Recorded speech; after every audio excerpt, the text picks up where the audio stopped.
Hello everyone, NLD here, and welcome to an Eternals review. Now, first of all, before I get into anything, spoilers. Spoiler alert ahead. If you haven't seen Eternals, I mean, it's been out for some time now. Not a ton, but it's been out for like 15 days. What is it? Maybe less. Not sure. Well, actually, again, I'm not sure when not again. I remember saying that. I said that in another video that hasn't been released yet. I'm not sure when I'm releasing this. I don't know how long it'll be to edit, though you know what?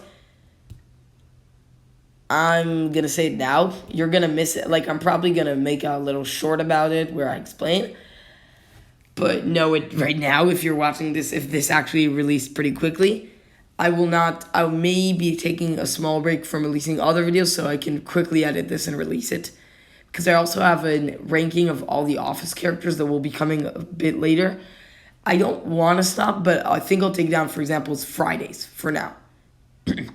In the next, at least the next Friday. Right now, I'm recording this on Tuesday. Today, on the day I'm recording this, a video was released. Clash of Clans, Home Village video. And I'm pretty sure I'll release something on Thursday. I don't know if I'll find the time. Maybe I'll do a Clash Royale one because I don't have to edit them. And I will be releasing a Monday Dragon Ball Advanced Adventure, but I'll see about Friday and Sunday. Unless I really work hard. Okay. So, first of all, before I start, I have to say this. This will be a negative review. I'm not going to say there's not going to be anything I like, but if you like this movie and you don't want to hear anything negative, then press the dislike and get out of here.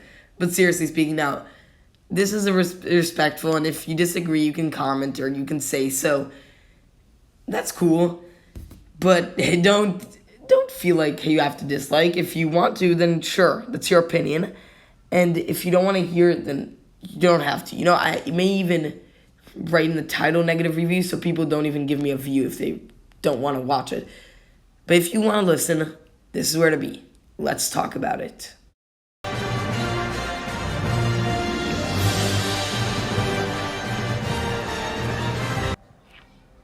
So, to start it off, I'm going to be talking a bit about the storytelling, the structure. Now, I found this, I talked about it with a couple of friends, and, the friend that I actually went with in theaters, she loved it. No, my bad. She thought exactly the same as me. We maybe have a few different opinions, but we both disliked it. I didn't hate it. It was entertaining.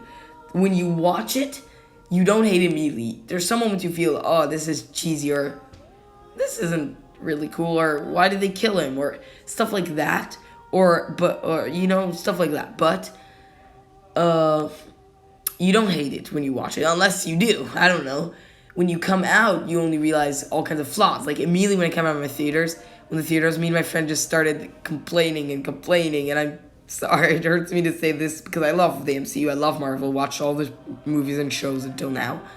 Well, technically, I've only started watching the Netflix shows, but they're only half MCU, so whatever.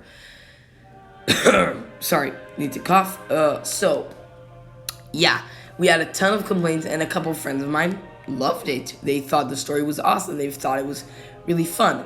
And something they said, the visuals were amazing. And that's something I disagree about. Sure, Marvel has the Marvel, Disney, whatever.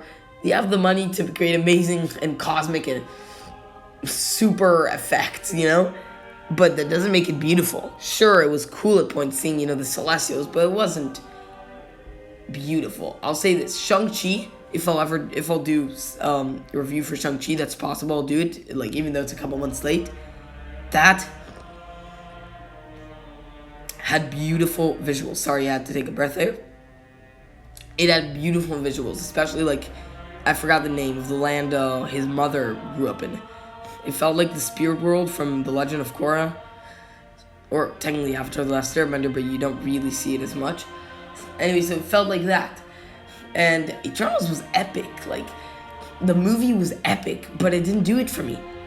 Civil War, it was much more grounded, and it was way more epic for me than this was. The Avengers, Guardians of the Galaxy, well, that was both epic and a few other things. Anyway, So the storytelling.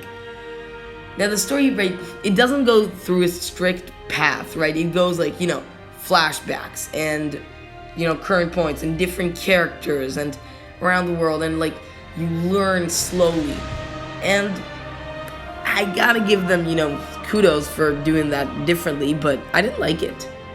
I thought we didn't have time to meet the characters, to learn about them, to know what are they, who they care about, who cares about each other, like what's going on there. Like immediately, Ajax, so disappointed. I was bummed really that, we're half hour into the film, she's dead. Also, the story has a very simple pathway, the Deviants are we have an incredibly brief, little learning point, we just meet them, and then it goes from current day to flashback, current day to flashback, current day to flashback. They learn the Deviants are back, and the issue is all the amount of flashbacks, because it feels like a sequel, They had, even though the flashbacks, I feel like they heard the movie, they weren't terrible. It wasn't terrible, the fact that it was like that, but it ruined the characters, because you get to know them in this weird way, and you don't get to feel emotions toward them. And the thing that hurts me the most is without the flashbacks, the movie would have been worse, because they had to introduce them in the past somehow. This is what me and my friend, at first I was like, I don't know, should have been my biggest explanation for what I thought could have been done better. Not either. A two-parter. I think if they would have done one part and two part, like the first part more as their past, but at the same time, I feel like it wouldn't have been interesting. So I got to the conclusion a few days ago. Like that was my initial. Like I was like, I don't think there's a way to save this movie. There's a way to fix it in a way that you're like, oh, I love this. Oh, that's so sad, or I can't believe, wow, what a climax, So I got the conclusion a two-parter would be the best solution. It would be better than a longer movie or cutting out the flashbacks or whatever. Or like a prequel later, or like we get a prequel more detailed. The best option of those was a two-parter. But I got to the conclusion that wasn't good. And actually the really only way that would hurt mildly the epicness of it is a TV show. Possibly Disney Plus, probably if they would have done a TV show, it would have been Disney Plus. But what I'm saying is, the TV show, in my opinion, would have been the best solution, because the first episode, introducing the Eternals, we know them, we get to know, we see their past a bit. Second episode, even the second episode, it starts with everything, maybe each episode can be from 30 minutes to an hour, or from 40, whatever, it doesn't mean, the first two episodes can be the introduction, and it ends with them splitting, Ajax telling them you can split, and then we get all kinds of episodes about different characters. First of all, the episode of Cersei, needing to get them back, and then we learn about Cersei's past in that episode. Cersei's past with Icarus, maybe. Obviously, Sprite is with her, we can learn about her as well. And it ends with Cersei and Icarus going to search for the Eternals. Okay, now the Ajax issue, if they had to kill her, I don't think there was in a TV show, not in a TV show, overall, if they had to kill her in this film/TV show concept, then I don't think there would be a way to get us to know her, because I don't know if there will be a place for her episode. So, and then a few episodes about meeting them all, some episodes like Fastest, he had less of a story, but they could have made a 30-minute episode about him, because here, for example, I wanted to divide it to characters and story, so I won't get into Fastest, the characters specifically. But some characters could have shorter, some characters could have longer. We can get to know them, know what they did, know their desires, know why they're mad at someone, know what they learned, know how they progressed through these hundreds of years, know what their thoughts are, and then have 2 episodes where, or one, or even 3, 1 episodes where everybody gets back together, or even in the episodes where we learn about the characters, they could slowly bring them back together, Fastest in his episodes, for example, they could have brought him back together, and then we learn about him. Droid and Kingu, some characters like that, for example.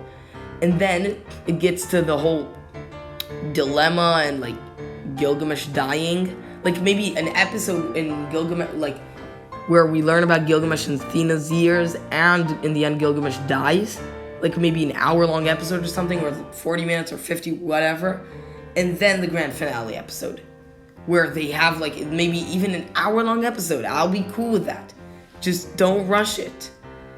Anyway, so an hour-long episode about them, learning, like, the issue is, not the issue, what I think over the episodes they should learn about the Celestials and their past, and actually have honest emotions and reactions to the fact that their existence is a lie, the fact that Athena wasn't crazy and she told them the truth the whole time, the fact that Ajax and Gilgamesh are dead, the fact that their memories are going to be erased and nothing, was real, the fact that the Deviants are actually something the Celestia brought.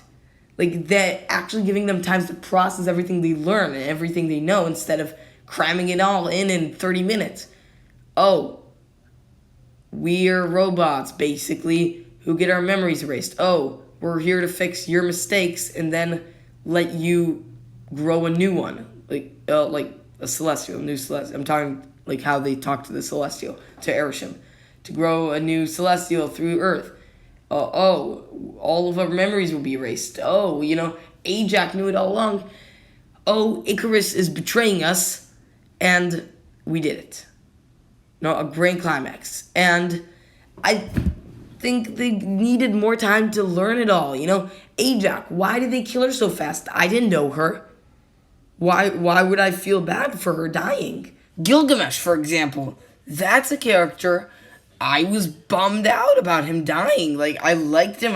It was cool to see his relation with Athena. It was all, well, I'll get into him later when I talk about him specifically. But overall, he had a nice personality. His power set was cool, even though it's just, hulky, strong. Anyway, it was really... And notice I didn't use the word I was hurt or I was sad when he died. Because I didn't get to a point where I knew him enough, where, I was... there, and I was enough, I don't know what to say.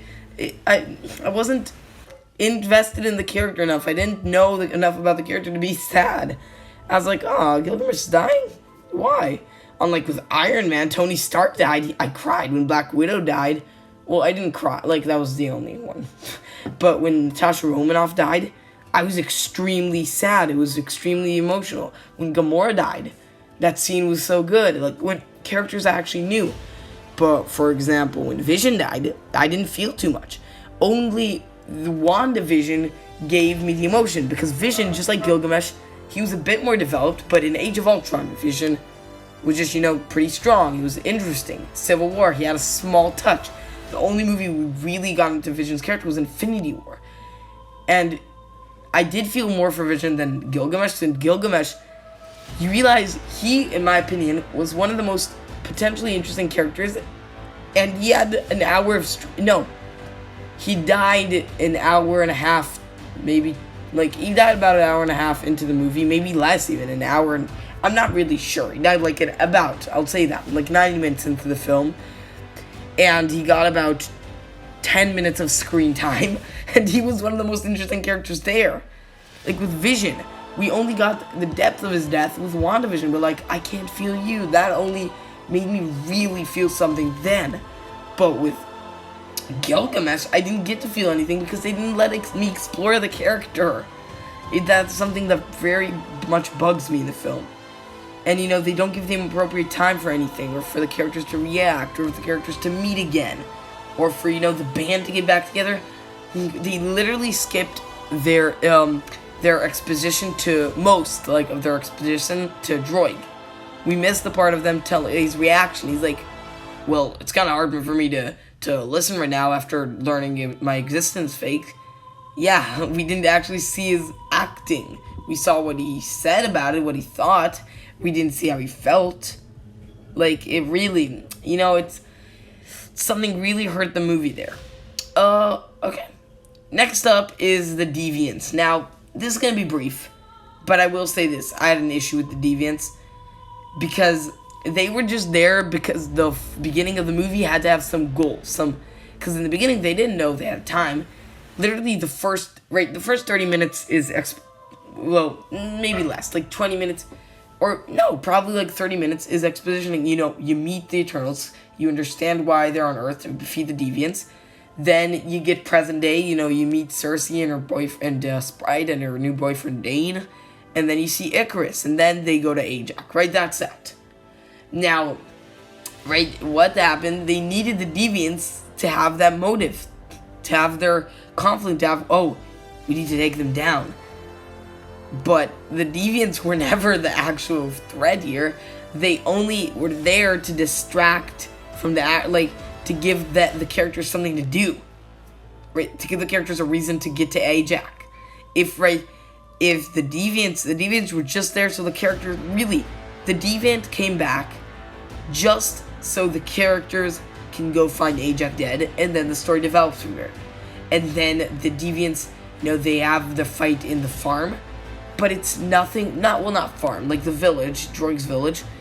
I don't know, they felt stale. It was like, they're not the actual threat, the Celestials are the threat to our planet. And one thing I will give kudos, well, in a moment, let me finish about the Deviants, then I will give kudos to the movie about something. I hope I'm using the term correctly. Anyway, Deviants. Also, right, they had that interesting something. The Deviant was adapting, and now we saw when he killed Ajax, but the Deviant was adapting in the present day, right? When we saw how Ajax truly died, and the reveal, it's Icarus. It's all Icarus, the reveal that Icarus knew, Ajax knew, and Icarus kind of led to her death. That reveal comes in the end of the movie. Only then we know why the heck is he adapting that Deviant. It started with her, if I'm not mistaken. I'm pretty sure that's how it worked. And then there was a whole movie where adapted after Gilgamesh and all. And it had nothing to do in the third arc. It gave Athena personal motivation. But it wasn't interesting. It had so much potential. They could have kept them, monsters who Athena wanted to kill. And then gave Athena that arc. But instead, they actually created a potential character in the film. Not just a monster. Him adapting, then actually learning how to speak and his appearance changing. And then, he didn't, but Athena killing him didn't matter. If they would have stopped the Celestial, I'm sure they were all together, they could have killed him. If she would have helped them, they could have done it faster. Athena would have joined the others. And if they couldn't defeat the Celestial would kill the Deviant. So no matter what, the Deviant wouldn't have been interesting. I thought for a moment, well, no, I didn't think that actually, but I heard people's thoughts about them maybe teaming up with the Deviant. I don't remember feeling that way, but that could have been much more interesting than what actually was. Sure, it was nice that Athena got something, like her little personal arc, but other than that, kind of, fell flat. Next up is a little, compliment to the film, and that's the fact that, the moral dilemma. Now, overall, I didn't feel like they handled it great. Overall. But that's something that I disagree with some of the reviewers I like, and some of my friends. The fact that I do, for me, a lot of people are wait, the Earth is where we live. Why would we feel anything for you not trying to save us? But, on the other hand, when you see the bigger picture, I'm well, it can be a lot of worlds. I get why they're debating it. I understand. First of all, I'll say this. I hated Icarus. He was stupid, he was annoying, I didn't like him. But I understood why he wanted to, follow his orders. And I understood why they had their dilemma, why they decided to save the Earth and the billions of people they learned to love. And they've been protecting them for 7,000 years just so they can die. They saw them adapt. Why would they just let them die there? And I get that. And I get why Kingu's that's Arisham's master plan. I mean, I love these people. And no, wait, it's funny. With Kingu, it's both a criticism to the character for me, and both an understanding of his moral dilemma. I'll start with, understanding of his moral dilemma, and when I get to his character, I'll explain why it was annoying to me. Now, yeah, Kingu, he's I get why he's this is Arisham's master plan, and this is what, Icarus believes in, I can let him do that. I really want to save this Earth, but if it's meant to be, it's meant to be. If you guys can save it, good for you. And then, I get that, and I get all the points of view, but the only one I don't get is sprites. That's the one opinion that I got mad at. And that leads me to the next one, the characters. Now, the characters is an interesting thing, because my opinions vastly changed after watching the movie for the first time. I watched it, really, a day after it was released, or something like that. I watched it, I want to think, when did I watch it? It was, 10 days ago? It's the 16th, the day I'm filming this. Probably before that. 2 weeks, less than 2 weeks. I think just under 2 weeks. And my opinions change about the characters. Through watching different people's reviews and listening to my friends' opinions and thinking more about what they did. Some characters got worse for me, some characters got a bit better. Let's start with the most important character, and that's Cersei. Now, Cersei, when I was watching, I was gonna say I loved her. I didn't love her, but I didn't dislike her. I thought she was okay. I thought she had, clear motives. I just thought her power set was weird. It wasn't lame. Sure, it wasn't weak is what I mean. But for me, it felt I don't know. But it's definitely not the most important thing of a character, so there's no reason to stick on that. What was the reason for Cersei to become leader? Is it because she's the most dull? Because she has the most dull and straightforward personality of the film? Is that why? Because all the other characters, I get why Icarus isn't, but is that why? Because she won't have her own, opinion, or has her own life, fastest, more interesting, droid, all the characters probably have more interesting personalities than her. She had such a dull personality. In a relationship with Icarus, you didn't feel it. You're she's with Dane now. If it was a show, or if it was a movie that was built up, you're oh, but she's with Icarus, they got married, and it was so, they're the power couple, and then she's with Dane now, and then, she sees Icarus again, and then, but no, it starts with the introduction, you meet Dane, and you see flashbacks of their relationship. I mean, what else? It's not, it's not well developed enough, Cersei's relationship with Icarus, so other than that, she's a pretty stale character. Next up is Thena. Now, I will probably talk about Gilgamesh with her.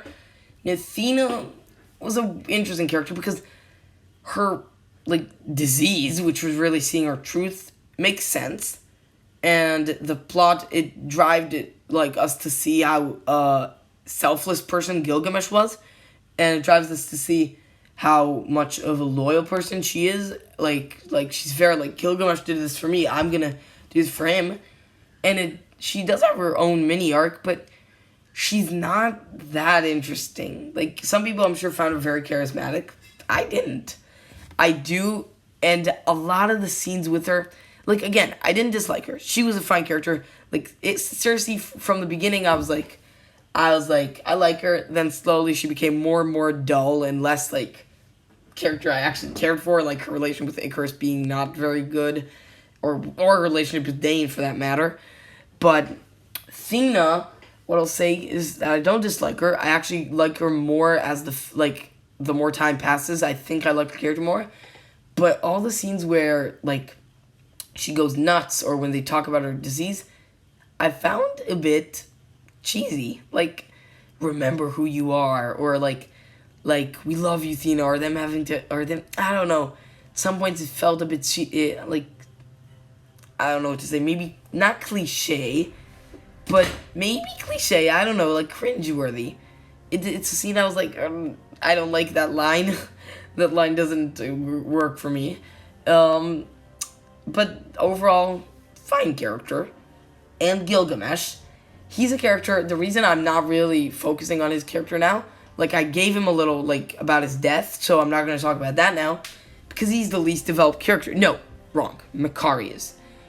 he's not the least developed character. He's the least focused on character. He never, like, okay, again, Mikari, never mind. But what can I say? He's the least character. No, Mikari. He's one of the characters with the least screen time. He has a few like jokes with his wine, and he has a few cute scenes with Thena, and then he has his death scene. And like you could say, well, most of the movies passed by at that point. Yeah, right. It's not like Ajax, but we barely got any flashbacks with him. So I felt like his character I felt like he needed more depth. Now, Icarus. I have to say, this is a character that improved over time. But not because I enjoyed his personality more, or thought he was better, or learned to root for him in a way. I just think that... I don't know what to say. I will say this. I just think that his motive... No, not his motive.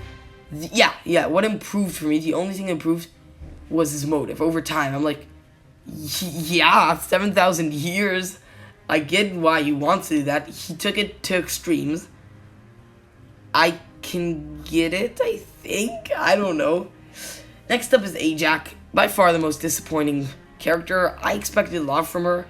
I didn't realize she was the leader until I started the film. For some reason, I always thought Angelina Jolie's character was going to be the leader. I didn't know, because like the when you love something line, I don't know, I didn't know that until the movie started, because I tried to stay away from a lot of like promos. Now, I will say this. Well, no, I already said it. She's disappointing. She bummed me out. I felt like she had so much more potential. Why did they take her out? Why?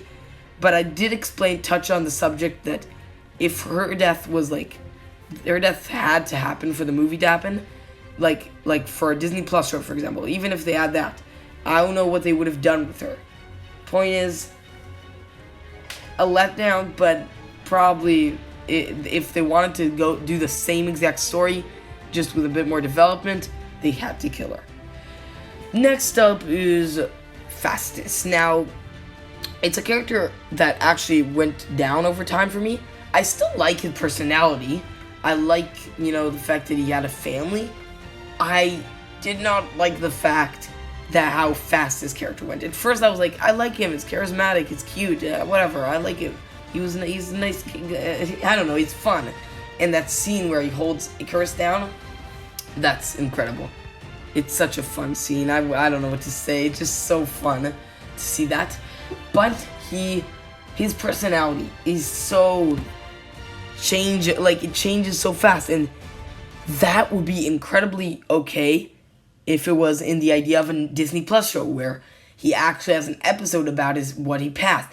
But in the movie, it's 5 minutes, right? You don't see him for the most of the first 45 minutes, hour, whatever, however long it is. And then when you do see him, it's a minute of him saying, it's my fault. When he's in Hiroshima, it's my fault. I did this. Then they say he given up on mankind. It's their fault, and our mission isn't worth it. They don't deserve saving. And then we see he has a family, a human family. And then when they offer him, they tell him his human family will die if he doesn't do something. If they don't do something, he's like, no, I won't risk losing my family. I won't risk leaving my family to save them. And then he has he needs his husband to snap him out of it, and that's all in 10 minutes. The only thing that if it wasn't there wasn't the dilemma of whether to save his family or not, it would have been 5. It's just such a rushed arc, but a pretty cool character. Droid. His personality was kind of douchey. It was the character, and what was I saying? His motives, probably ones that I definitely understood, and that's something that bugs me about the film. They never explained why can't he use his powers? Why did the Arishem give him powers he's not allowed to use? That's weird. That's useless. What is he supposed to do? So that bugged me. It was weird. Also, he's a character we needed to see an episode about. They really needed. I'm telling you, if they would have done a Disney Plus show, it would have been better. It would have, I already telling anyone like who's not sure about it, it would ruin the epicness. No, not ruin. It would take down the epicness a notch. But it's worth it for learning these characters. I don't mind it. I didn't find it that amazing. So that's my point. I think if they would have like gave him a Droigan episode, we could have learned more about him. Next up is Makari, and I have nothing to say about her. I was a bit disappointed that she's the character with the least amount of screen time. Wait, this is something I forgot about Droid. It was kind of like, it was cute, his relationship with Makari. Other than that, not like, they didn't really dig into that relationship. Makari, like, but the thing is, my friend told me that I guess I agree with, I still was disappointed that she barely got anything, except for that awesome moment where she just beat up Icarus. The fact, like, my friend, the way she said it, she waited. Like, what did she do? Like, what was her story? What did she do? Why she waited for her next orders? That's understandable. I get that. And I don't like that. It's a bummer for me that we didn't learn about her, but maybe in the next one. Who knows? She's one of the ones who stayed, right? It's a Droid, Makari. I mean, Icarus dead. Sprite is a human. Let's think. Ajak and Gilgamesh are dead. Thena, what happened with Thena? Athena's also part of it. There's Thena, there's Phastos, there's Droid, there's Cersei. There's Makari, I think. Those are the ones left. That's it with Makari. She really doesn't have anything special. Next up is actually... Who's next? Oh, right. Not Gilgamesh. I said Ajak. I said Icarus. Who did I miss? Kingu. Right. Now... and Sprite. But I don't know if I'll talk... LC. Kingu. Kind of a character that entertained me, but he was kind of annoying at point. No, he was funny. You know what? I'll give him that. He was funny, and I wish we would have learned more. But something that made me mad, how he treated his valet. Like, his valet, do you realize he's like, I have a human valet. I love these people. Wait, this is something I said earlier about that, something I realized, I understood about him, about the fact that he does, like, this is nature's way. I'm not gonna stop I'm not gonna help, the Earth be destroyed, but I'm not gonna necessarily let other planets be destroyed for, like, not exist for Earth. So I got the motive, but as a character, I didn't get it. It hurt the character, because some movie it's building up like he loves humans, he's making a movie. They're gonna save the planet. Sure, it was from the Deviants originally, but even once they realized that, I don't know, it hurt the movie. Now, yeah, I don't know what to say about anything else.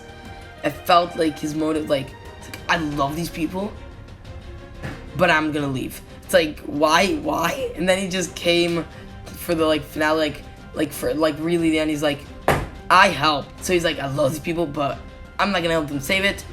Human valet will die if I don't save him. Come have a coffee with me. Just come with me. Then he comes up in the end. He's like, I helped. What the heck? That's so. I don't know. The character is like he just went away for the third act. Last but not least, Sprite. Now, she's another character I really liked in the beginning. I actually protected, from my family and my friend. I protected her character.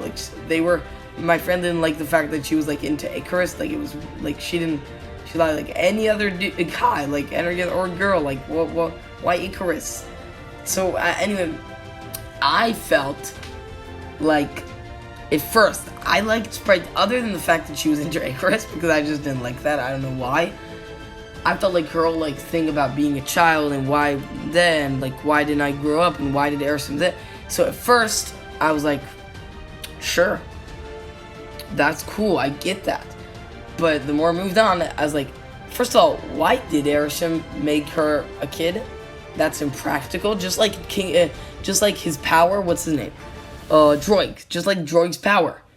King, her form, especially when they send her to Earth. That's impractical.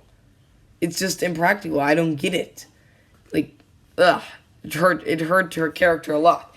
Like, the fact that, she's complaining about something, but it's true. Why? It just doesn't make sense. And another fact, she lived with Cersei for years. All of these people were family, her friends. Cersei was with her for generations. And I get she was mad, but she literally was going to let the whole earth die.